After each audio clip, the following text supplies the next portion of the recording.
modelling is really important for children to see. So when you are a child, you're kind of spying on your parents nearly the whole time. You're watching what they're doing. If they react positively to sitting down to having a really healthy meal, you kind of follow suit.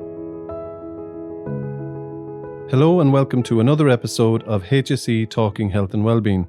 My name is Fergal Fox and this episode was initially published in September 2023, but we're sharing it again because it's so timely at this time of year with back to school and the need to support parents in relation to shopping and preparing healthy options for their children.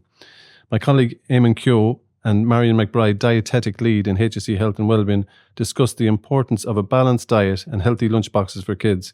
And we think it's very important to share this episode. Again, it's one of our most popular episodes and we really hope you enjoy it. So let's rejoin Eamon and Marian now. So Marian, it's great to have you here today to talk about this timely topic with schools been back this week. But I'd just like to talk a little bit about what we mean when we talk about a balanced diet. So, Eamon, a balanced diet is one that has a lot of variety and a lot of colour. One of the easy ways to remember it is taste the rainbow. So when we look at fruit and veg, lots of colour on that plate. And then also a lot of variety of your breads, rice, pasta, noodles, plenty of that in there as well for plenty of energy. A smattering, let's say, of dairy foods. So your cheese and your yogurts and milk. And also for your protein foods as well. So your meats, chicken, fish, beans, lentils, plenty of those in there as well. And then there's a little bit of space there for your oils and fats as well, but they're to be kept to a limit. So lots of colour, lots of variety, lots of change. Okay. And then just to talk about those different elements in a little bit more detail, you mentioned before about the food pyramid. Yeah, so the food pyramid, if we start at the bottom of the food pyramid, the two bottom rungs of the food pyramid are made up of the fruit and veg and also for the bread, rice, cereals, pastas. You want those to be the ones that you see most of on the plate. So you're looking at half of your plate to be plenty of fruit and vegetables and plenty of energy foods as well. So, a couple of slices of bread, a fist of pasta or rice on there. And that's really important for the energy point. And then the middle of the pyramid, the two rungs in the middle of the pyramid, we have our dairy foods. So as I say, the cheese, yogurts and milk. And we also have our protein foods. And we want to include those during the day. We have certain portions for different food groups or for different age groups, but we want to include those regularly throughout the day. And then for a bit more information on the top two, we're looking at oils such as the oil that you would use for cooking or fats that you might have spread. You have a little bit of space for those as well in the diet. So when we're looking at a balanced diet, we're talking mainly about those 5 different rungs on the food pyramid. And there is another part, the very, very top of the food pyramid. Yeah. It's kind of removed from the food pyramid. And the reason it's removed is because it's not essential in the diet, but there is a little bit of space in there for your treat foods. So it's important, I suppose, when we look at a balanced diet and a healthy relationship with food, that we have a little bit of space for those treat foods as well.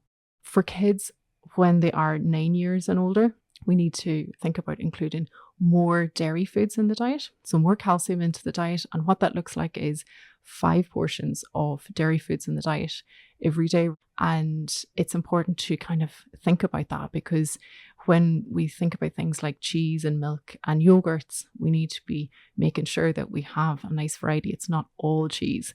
So yogurt and milk in there regularly as well. And that's really important for bone development for kids, and they'll be growing quite a lot at that stage, so it's really important. And then the other piece then that is maybe new news for some people is the supplementation requirements. So vitamin D is a supplement that we recommend for children. We're recommending for many of the age groups all through the years, but the amounts change. So for the kind of the take-home message for parents is that we're recommending supplementation for children, for those with fairer skin or lighter skin. It's during the winter months, so from Halloween to St. Patrick's Day. Particularly important with absolutely no sun in the sky sometimes. Yeah, so the sun is not high enough in the sky during the winter months, really, for it to penetrate through and for us to be able to make the vitamin D that we need from the sunlight.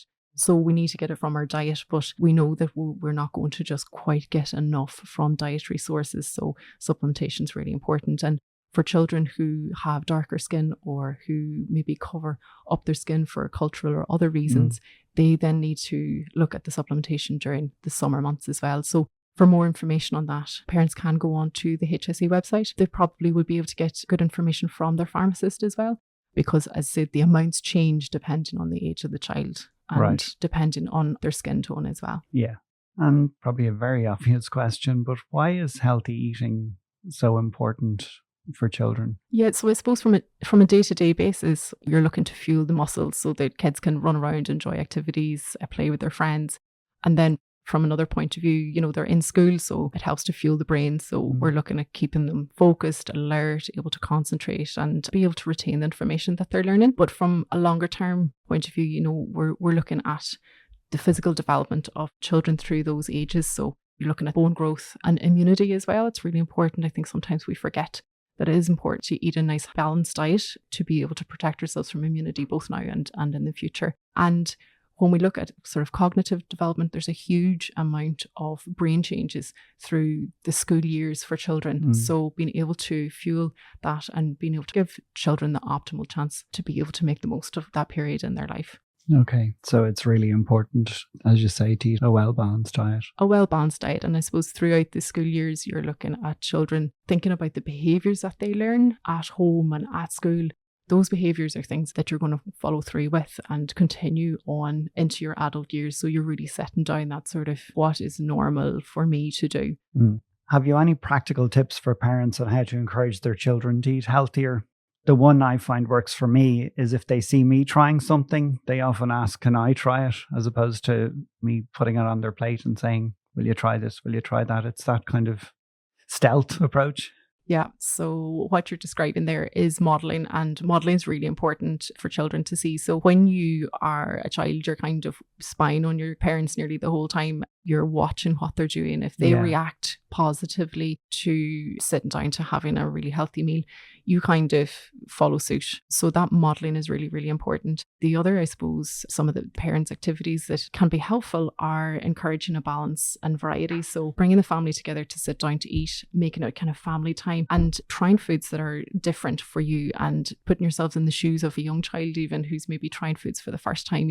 We've all been abroad and presented with a meal that we maybe don't know exactly what's on it. You're trying it. So for a child, they're experiencing that quite often. It's new for them. So they need a little bit of time to learn to trust the food. So the exposure to food is really important. And sometimes for some kids, it can take up to maybe 20 exposures before they learn that that's a food that they can trust and they can eat. And having the availability of healthy foods at home. So that fruit bowl, plenty of veg they can have on demand. Maybe if it's possible, if there are treat foods in the house, to kind of not have them in full view in easy sight so that kids aren't necessarily seeing it and wanting it, but they're seeing the healthy foods. I think that's really important, actually, what you were saying there about just leaving it out, because I find even with those cherry tomatoes, if you leave them on the table, and like our house is busy, there's people doing sports or the kids are doing sports during the week. So it's not always possible to sit down and have a family meal, particularly during the week. So I think what you were saying there about just leaving food out that they can pick at, and at least they're getting the range of food that they should. Yeah, and we all know that when we have healthy foods available to us, we're more likely to pick them up. Whereas if you don't, then it's more of a trek to go and find them. So that environment, but also when you have the opportunity to sit with children and to talk to them about what is healthy and teaching them about nutrition, but teaching it to them in a way that actually they're going to take it on board. So kind of linking in with what's important to them. Then the final thing then to, I suppose, say about that is about meal planning and involving children, and depending on their age, maybe involving them in preparing foods as well. Okay. And can I ask about vegetables? That's always a tricky one. Yeah. Well, I suppose vegetables, they're not sweet, so they're not really a preference generally for children. It's not an innate preference for them. With vegetables, try small pieces and keep trying. So being patient but persistent. You could try things like carrot sticks, cherry tomatoes, those types of things, and maybe even put dips alongside them. So maybe hummus or soft cheese, depending on what you've got available and what you think they might try. And then think about maybe trying them raw, maybe trying them roasted, boiled. Sometimes they're more open to having them in a different cooked format. And one of the things that can be useful is to think about, like just before dinner, and the kids might be getting a wee bit hungry and they're looking for their dinner and you're thinking, well, it's going to be ready soon. That can sometimes be a chance to just give them some veg that actually maybe you've chopped up during dinner and you've got a little bit of raw carrot there, and just give them that, because they're more likely to give it a shot when they're feeling that wee bit peckish. And coming back to that kind of involvement piece, it is really important for children to be involved in the preparing, and it's not always the easiest thing to be doing, but when they're involved in it, they feel a part of kind of the making of it, they can be, that little bit more open to then trying it when you sit down to eat. And it could be small things, couldn't it? It's not, when you say involvement, it's not necessarily standing up at the stove and cooking it with you, but it could be, go get me those carrots, and Absolutely. Or will you get the broccoli out of the fridge, or whatever it is. It's just Absolutely. making them aware of the different food types, isn't it? And like most kids, even from a very young age, are very happy to stand at the sink with the water on and wash things. It might be messy, but they're quite happy to do that, and it's it's safe enough for them to be doing that. And then as they get a little bit older, it's a really important life skill to learn how to cook. So just even that chopping up veg, being aware of, if you're making chicken or you're making meat, just being aware of not having things cross-contaminating, and those kind of things are really just very basic life skills, but very important, and it's something that children can just learn from their environment. And even, I suppose, when you're preparing, it gives you the chance to kind of start to teach kids about, we all know those bones need calcium. We all remember that. So those are very easy things for us to kind of grasp onto. But children might be thinking something like carrots. You could say carrots have a special nutrient that help you to see in the dark and make you run faster. Whatever it is, that they're interested in. Or maybe you're trying to get them off the sugar sweet beverages, and you're saying, if you drink water, it'll help to keep your teeth healthy, and so you'll have a beautiful smile, or whatever. And kids kind of grasp onto those types of things. So when I say teaching kids about nutrition, I'm not talking about going into the in-depth detail of what a nutrient does for the body, but something that they can kind of grasp onto, and they understand that it's important. And there's plenty of evidence out there to show that over time, when children receive those messages, just repeatedly over time, 4-6 weeks, they start to actually consume the food a little bit more because they're aware of it. Now, obviously that's age dependent. Yeah. But it's a really key one. And I think as adults, we're all aware of that. Like, you might not be super keen on having something in your diet, but you consume it because it's good for you. You go with what makes it kind of tasty for you as well. What I found actually with my kids, and now some of them are a bit older, but with the younger ones, it's even just the taste of carrot or peas. I'd say, well, have a few, or because I think even, and I don't know if this is this is my logic, but once they have a taste for it as they get older, at least they'll never say to themselves, oh, I just hate carrots, or I don't like peas, because they'll have tried it, and at least they'll have tasted it, and then hopefully will eat more as they grow older. Yeah, so what you're getting at there is that sort of preference. So we're born with an innate preference for sweet foods, salty foods, and fatty foods, but you can learn to have a preference for other foods. And it's about exposure, but again, coming back to that trust element. If you trust the food, then you are more likely to try and to consume it. And if it's there regularly, then that's what you have. That's what you have all the time. So yeah, very good.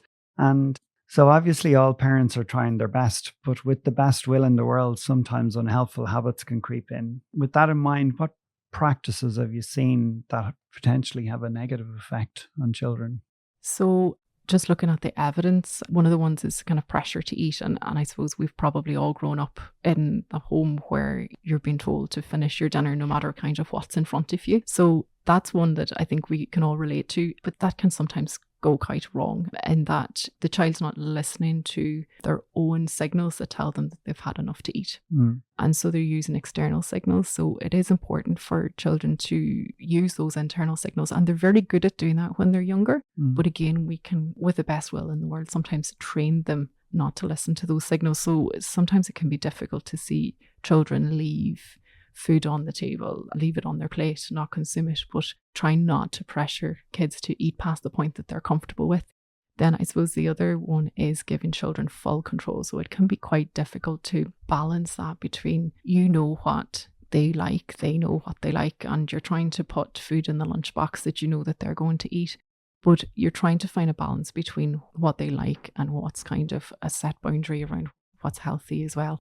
And I don't mean going to a really extreme where you might restrict them on foods because they're maybe not the healthiest, because that's also not very helpful for the children, because that can set them up for that sort of unhealthy relationship with food. So there needs to be a space there where you can include the odd treat. And when I say the odd, I do mean occasional, but at the same time that you're encouraging them to have more of what they like that is healthy and having them consume those. Food can be used as a reward sometimes. And this can be a difficult one, because for most of us, we think a treat, for example, is something that is really nice and it's occasional, but sometimes it can be used as a reward where other rewards could be used easily. Some kids are into stars, others are into, spending time with them, maybe taking them to the playground, maybe taking them to an event or something as a reward rather than always being food. And that's sort of the other one sometimes that parents can do unknowingly, is sort of that emotional regulation. So using food as a means of regulating emotions to get kids to calm down or to get them to stop doing something. So I'll give you a treat if you behave for that type of thing. Half an hour, yeah, that type of thing. And all parents are doing the best that they can and with the best will in the world, but it's just to be mindful of what we're doing that sometimes can be unhelpful, and that can sometimes help just to break that habit for parents as well.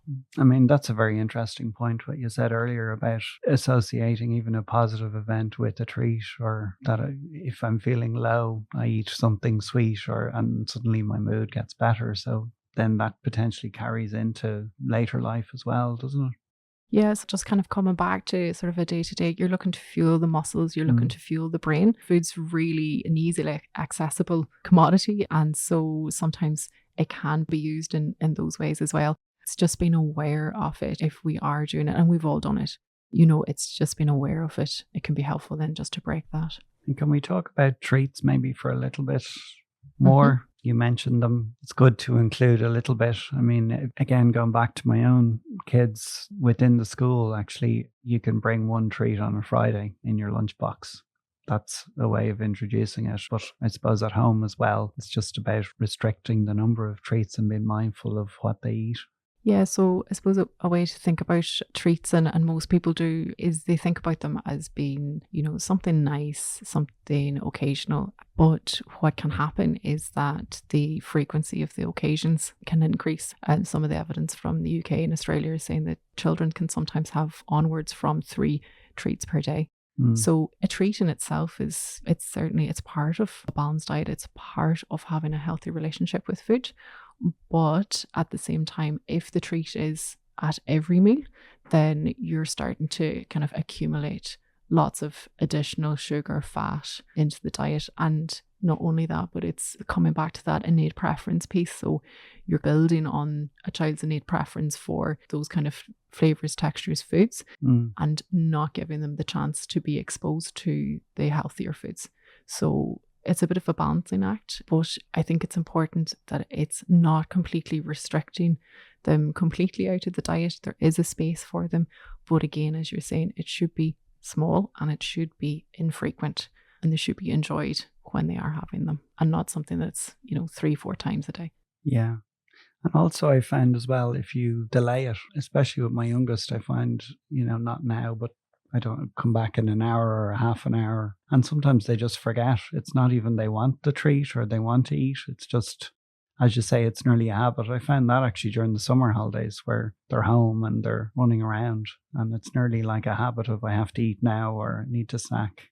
And it's interesting that you're saying that, because that's part of setting the boundaries around it. Yeah. So that's sort of, we have it at this time. It's, this is the time that we're having it. Or it could be that you have certain days maybe that you have treats, but setting boundaries for children around it and then sticking to those boundaries really helps them to kind of grasp that concept of this is something that's, it's a treat, it's occasional, it's enjoyable, but it's not part of every meal. And let's talk now about school lunches. I know you've plenty to share about what goes into a school lunch, but can we talk about how to introduce new options? There's a need to do a little bit of legwork, isn't there, before you start introducing new foods? Yeah, so for all parents, generally we want children to look forward to their lunch, open it up and they're excited about it, something that they're genuinely wanting to eat. Maybe one of the first and easy ways is to let the child choose their own lunchbox, so they're much happier to open something that they've okayed. And then another piece then is sort of that involvement piece. So encouraging the child's involvement with making the school lunch so that they know what's in it. And that also helps to give you the opportunity to have a bit of a discussion or a negotiation maybe around what to swap out. So you might be swapping out maybe crisps for popcorn or mini pretzels or something else, that just to kind of increase that variety. And as I was kind of saying before about the exposure piece, it's very difficult for children to sit down and have a lunch full of foods that they've never tried before or they're not familiar with. So it's important that if you're going to be putting something in there, that you try it out at home and you're fairly sure that they're going to have it. And then if they're part of involving them in making the lunch, they know that it's in there. And sometimes just even putting in different alternatives as well, changing it up a little bit for kids. So maybe they're not mad on having a sandwich every day. So you might be putting in maybe a cold pasta salad or something like that into the lunchbox as well. Or for older kids, they might, maybe take a soup or a chili or a curry even into the school. So for older kids, they might be interested in trying like having soup or chili or curry and take it in a thermos, and it'll keep it warm for them to have at lunchtime. So it's just something different. And again, for younger kids, sometimes a presentation, using a little cocktail stick, if the school allows you to have those, making little kind of fruit kebabs, those types of things. It can be a lot of hard work at times, but sometimes that's what can work. So again, as you're saying, it's variety and trying different things, and maybe one thing will work this week, mightn't work next week. I mean, what you're saying there, I can hear some parents going, that's great, but they just won't try it or they're not going to change. But as you say, it's just about keeping the faith really and keep going with it. Yeah, I mean, patience and persistence, just coming back again to that repeated exposure message. Yeah. 20 times. That's a lot of times at home.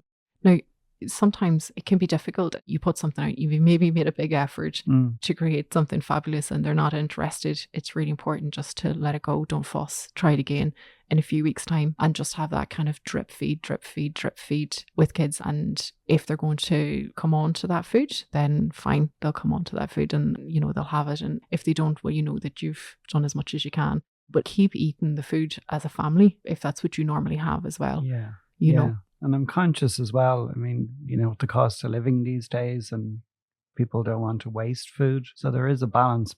Yeah, that's when we can kind of think about little amounts as well. It doesn't have to be a full meal. So it can be little amounts, and it's just that encouragement and that trying and making it fun.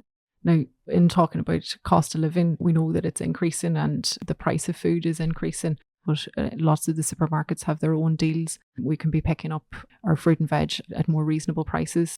So it's important to think about snacks that children can pick up easily. So things like easy peelers, bananas, apples, those types of fruit and veg are very easy to pick up and pack into your lunchbox. And then also, things like tin pears, peaches, pineapples, etc., popping them into a little small box, maybe with some yogurt as well, is easy to prepare the night before and pop into the fridge. Okay. Just before we get into what we'll put into that lunchbox, I just wanted to ask you about the more general environment. And since we're talking about school lunches today, can you talk to me a little bit about what the HSE is doing to encourage schools to reinforce healthy eating? Yeah, so the HSE Health and Wellbeing have developed a free toolkit and training for teachers that guides primary and post-primary schools through the process of developing and implementing, and as well as reviewing and improving any existing policies. So this looks at carrying out audits, drafting policy and consulting with parents and also implementing the policy. We know that children are there for a long time every day. Their peers have a huge influence on what they do, and what's allowed into the school will impact on that environment. So it's about encouraging parents to support teachers and about teachers looking at the environment from a wider point of view. And it can even be something as simple as making sure that children have the time to sit down to eat their lunch and making sure that they have a nice, clean environment to eat their lunch in. Those kind of things are really important. So modelling and kind of consistency of what is a healthy environment is important because children are there for many years, but they're there for many hours every day as well. So the HSE, as I said, they have the free toolkit. It's a healthy eating policy development toolkit for both primary and post-primary, and they also provide the training for teachers as well. And Marian, where can teachers who might be listening find out more information about it? The HSE website, and if you pop in Healthy Eating Policy Development Toolkit, it should pop straight up. Yeah, very good. Yeah, and I do find that kids nearly look in each other's lunch boxes, don't they, to see what my kids have come home. And I mean, that's how one of mine had started eating red peppers, because She saw one of her friends eating them and she said, "Can I try that?" So Yeah, I and was delighted to that's couldn't believe it.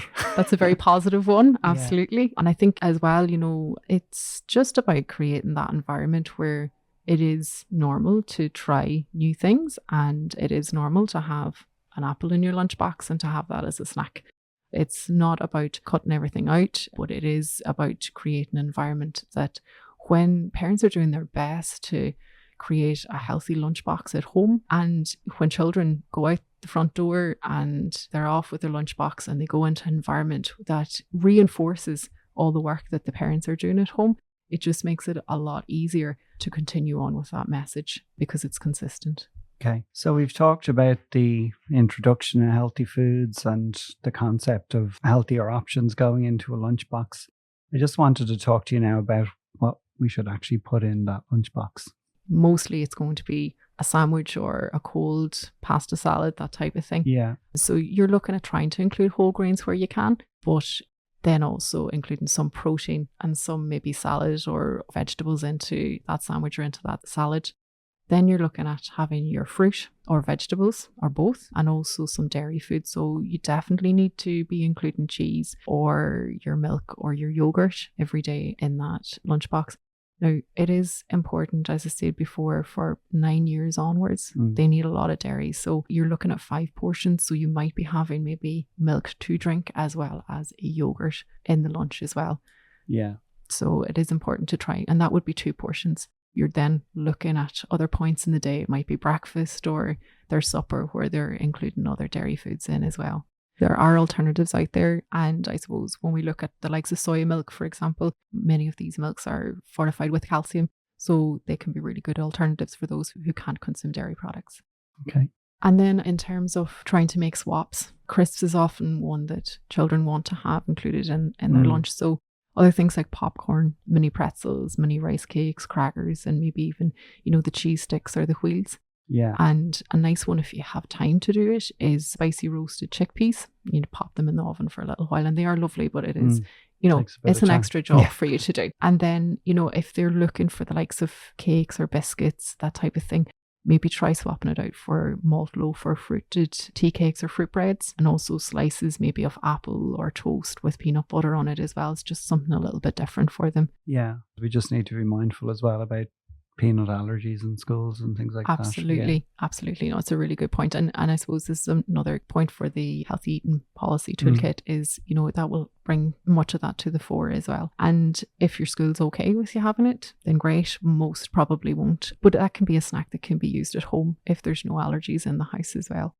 So having sliced apple with some peanut butter on it is quite a nice little snack. Then things like preparing more salad or vegetables with dinner the night before. So the work is done. So some of the work is done. You can pop it in your Ziploc bag and leave it in the fridge overnight. And again, as I said before, kind of that involvement for kids as well, to involve them in it. And they might be seeing other kids at school have foods that they actually want to try as well. So as you were saying with your own daughter. So yeah. Yeah, actually, when you were saying about involving the kids in the preparation or the choosing of the foods, I was thinking that sounds like more in a negotiation with them. It probably sometimes is a little bit more of a negotiation. And I think as well, it gives you a chance to, have a talk around what is healthy, what does that look like, why would you be wanting to have these foods in your diet, why would you want to maybe have other foods maybe a little bit less often. So any of those opportunities to kind of have those conversations with kids and keep repeating those messages around, teaching them around nutrition is a great opportunity. Okay. And where could parents find out more information about maybe ideas for snack and the things you mentioned there? There's a great campaign called makeastart.ie, has lots of information for parents. There's also safefood.net, and there's our own website, HSE website, hints and tips around what parents can do and what they can put into lunchboxes. Okay. This has been so interesting, Marian, but I'm afraid we're coming to the end of the episode. But before we wrap up, can I ask you briefly to summarize, maybe in 2 or 3 points, any final thoughts for our listeners? Probably the reminder to keep being patient, but keep being persistent. And children do need to learn to trust and accept food. Everything in moderation. We've probably all heard that statement before. Yeah. And just remember that you're trying to get plenty of the really healthy foods from the bottom of that food pyramid in, but you also need to balance that with developing a healthy relationship with food. And then finally, and this is, I suppose, the take-home message really is a lot of the work is done at home. And it does require a lot of coming back to it, a lot of not getting fussed when children don't want to try something or they spit it out and they tell you it's yuck. Just keep trying. If it is possible, to support the school so that when you do all that hard work at home, that when your child goes into the school environment, that message is reinforced as well. Yeah. I think, as you said, parents are busy and they're trying their best, and to give themselves a break as well, that sometimes one week something will work or something that has worked mightn't work again, but it's just that, as you said, that 20 times that exposure and just keeping it in there, isn't it? Yeah, just keep going. Yeah. Just keep going. Yeah. Yeah. That's great, Marian. I'd like to thank Marian McBride for joining me today. We appreciate your support for our podcast, and if you like what you heard, we would ask you to share it with at least one other colleague, friend, or family member. Please leave us a rating on whatever podcast platform you are listening to, or email us at healthandwellbeing.communications@hse.ie if you have any feedback. This has been HSE Talking Health and Wellbeing. Thank you for listening.